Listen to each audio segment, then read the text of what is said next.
Sa iba pang mga balita, kahit pa may arrest warrant na, nagtataka si Senator Risa Hontiveros kung bakit hanggang ngayon ay hindi pa rin malaman ang kinaroroonan ni Pastor Apollo Quiboloy.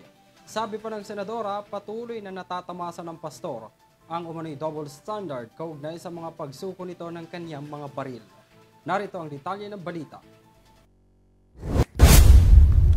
Di ko nga alam kung siya ba ay appointed son of God, so God the Son, o siya ba ay God the Holy Spirit na invisible, hindi makita.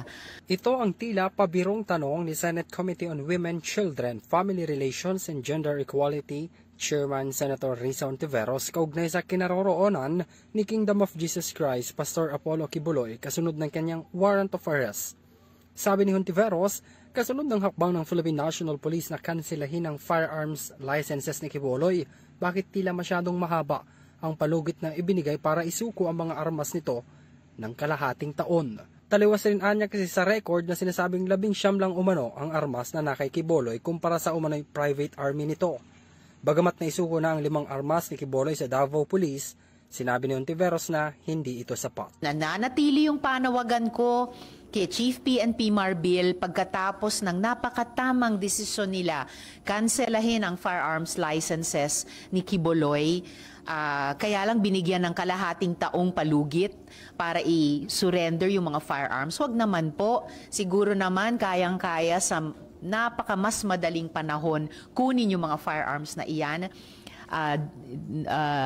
Binawi na yung registration ng mga iyon, pero sa 19 lamang na firearms, dun lamang sa mga social media posts ng kanyang private army, parang mas marami sa 19 ang firearms. So siguruhin please ng PNP, walang matirang firearms sa kamay nung private army ni Quiboloy.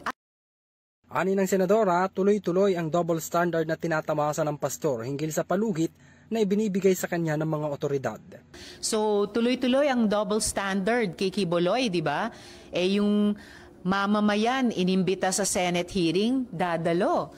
Hindi niya iintaying isabpina, lalong hindi niya iintaying isyuhan pa ng warrant of arrest, at lalong-lalong hindi siya tatakas at magtatago sa isineserve na mga warrant. Sinabi ng mababatas na kapag ang isang ordinaryong tao ang nag-a-apply para sa permit to carry, batid na mga kondisyon na kapag na-deny o hindi na-renew, isusurrender ito agad at hindi pa aabutin ng 6 na buwan kumpara sa tinatawasa ng pastor.